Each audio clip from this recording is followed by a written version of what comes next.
चलिए स्टार्ट करते हैं। देखते हैं कि ये है जो ना बिहार बोर्ड का फिजिक्स से स्टार्ट करें ऑब्जेक्टिव क्लास 10 के लिए।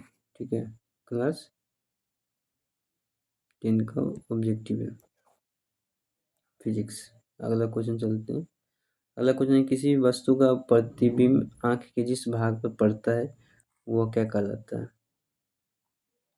वो जो है आपका क्या कहलाता है? B number retina. क्या कहलाएगा? रेटिना कहलाएगा। नहीं, किसी वस्तु का प्रतिबिंब आंख के जिस भाग पर पड़ेगा वो आपका रेटिना कहलाएगा। आंख का व्यवहार होता है कैसा? आंख का व्यवहार जो है उत्तल लेंस की तरह होता है। किसकी तरह? उत्तल लेंस की तरह। क्वेश्चन 2017 में पूछा गया, याद रखिएगा। 2017 में क्वेश्चन पूछा है, उत्तल लेंस की जैसे ये व्यवहार करेगा।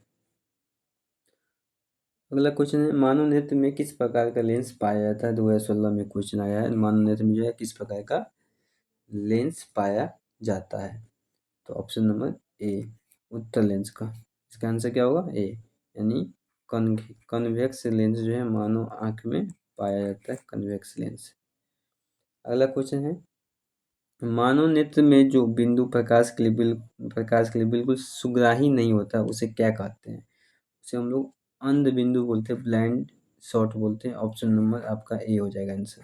ठीक है, क्वेश्चन जो भी है वो प्रीवियस क्वेश्चन है, याद रखो। आप इस चैनल पर पहली बार हो तो चैनल को जरूर फॉलो कर लेना, ताकि आपको नोटिफिकेशन मिलता रहे और ऑब्जेक्टिव का आप प्रैक्टिस करते रहोगे इस चैनल के थ्रू। चलिए बढ़ते हैं अगला क्वेश्चन पे। अगला क्वेश्चन है, मानव नेत्र जिस भाग पर प्रतिबिंब बनाते हैं, यानी जिस भाग पे प्रतिबिंब मानव नेत्र बनाता है उसे क्या करते हैं? 2013 का ये क्वेश्चन है, 2014 में भी ये क्वेश्चन पूछा गया है। ऑप्शन नंबर डी होगा, ऑप्शन नंबर डी, दृष्टि पटल। क्या बोलेंगे? दृष्टि पटल बोलेंगे उसको। ठीक है, चलिए अगला क्वेश्चन है, सामान्य नेत्र की रेटिना पर बनने वाला प्रतिबिंब होता है, क्या होता है? आभासी और सीधा, वास्तविक और सीधा, वास्तविक और उल्टा, आभासी और उल्टा। तो सामान्य नेत्र की जो रेटिना यानी आंख के रेटिना पर बनने वाला प्रतिबिंब जो है ना, वो हमेशा वास्तविक होगा और उल्टा होगा। ऑप्शन नंबर सी इसका आंसर होगा। नेत्र लेंस में समायोजन की क्रिया होती है, जो हमारा कॉन्टेक्ट लेंस होता है उसमें समायोजन की जो प्रक्रिया होती है यानी क्रिया होती है, वो क्या होती है? तो इसमें जो नेत्र लेंस में समायोजन जो है ना, उसमें मांसपेशियों का जो है ना, मांसपेशियों की वजह से होता है। ऑप्शन नंबर सी हो जाएगा, मांसपेशियों की वजह से। पुतली के साइज को नियंत्रित करने वाला गहरा पेशीय डायफ्राम क्या कहलाता है? पुतली के साइज को, ये क्वेश्चन 2018 में पूछा गया यहाँ पे। पुतली के साइज को जो कंट्रोल करेगा वो क्या कहलाता है? वो परितारिका है। आइरिस जो है पुतली की आँख को, जो आँख की जो आइरिस, आँख में जो आइरिस होता है ना, वो पुतली को साइज को कंट्रोल करता है। आँख की पुतली किस प्रकार कार्य करती है? आँख की पुतली जो कार्य करती है वो आपको परावर्तक की तरह यानी परिवर्ती की तरह। ऑप्शन नंबर डी हो जाएगा, option number D, reflective aperture के द्वारा के थ्रू, मतलब इसके जैसा व्यवहार करता है, काम करता है आँख की पुतली। कॉर्निया के पीछे एक संरचना होती है, क्वेश्चन नंबर 10 है, कॉर्निया के पीछे एक संरचना होती है जिसे हम लोग क्या कहते हैं? उसे हम लोग पुतली कहते हैं, नेत्र पटल कहते हैं, रेटिना कहते हैं या परितारिका कहते हैं। देखिए, आँख यानी कॉर्निया के पीछे जो संरचना होती है उसको हम परितारिका कहते हैं। ऑप्शन नंबर डी होगा इसका आंसर, ऑप्शन नंबर डी। ठीक है, आँख में प्रवेश करने वाली लाइट यानी प्रकाश की मात्रा को कौन कंट्रोल करता है? सिंपल से अभी क्वेश्चन आया था, आइरिस।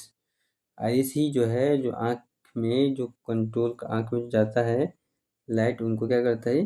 कंट्रोल करता है। आइरिस का काम ये सब, आइरिस। अगला क्वेश्चन, नेत्र में प्रवेश करने, माने नेत्र में जो प्रवेश करने वाले प्रकाश की किरणों का अधिकांश परावर्तन होता है, किसके द्वारा होता है? ऑप्शन नंबर सी, यानी जितना आँख में लाइट आता है बाहर से पूरा आँख में नहीं चला जाता है, कुछ लाइट को वापस भी कर देता है, कॉर्निया के बाहरी सतह पर ही वापस हो जाता है। नेत्र गोलक का व्यास लगभग कितना होता है? नेत्र गोलक का जो व्यास होता है ना, वो आपका 2.3 cm होता है। क्वेश्चन कई बार पूछता है। जब प्रकाश अत्यंत चमकीली होता है तो पुतली बन जाती है क्या? देखो, प्रकाश जब होती चमकीली होती है तो पुतली में छोटा सा बन जाता है, पुतली क्या होता है? छोटा। ऑप्शन नंबर सी होगा। अगला क्वेश्चन है, मंद प्रकाश में किसकी शिथिलता से पुतली पूर्ण रूप से फैल जाती है?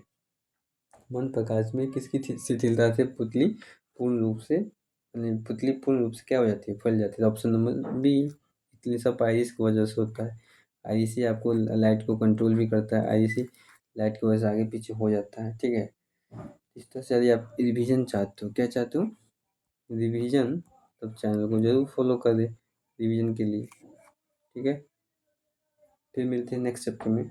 नेक्स्ट आगे जो सीरीज हम चलाए हैं क्वेश्चन, ऑब्जेक्टिव क्वेश्चन का, फिजिक्स का, ये सीरीज चलता रहेगा। यदि आप इस चैनल से पहली बार चैनल पर, चैनल को फॉलो कर लेना, ताकि आपको जो प्रीवियस क्वेश्चन आंसर का ऑब्जेक्टिव सीरीज है वो आपको छूटे नहीं। यदि आप पूरा कन्फर्म अच्छा से रिवीजन कर लेते हो तो आपको 60 से 70% आपको मिल जाएगा, ये गारंटी रहता है।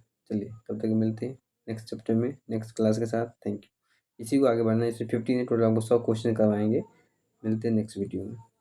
Thank you.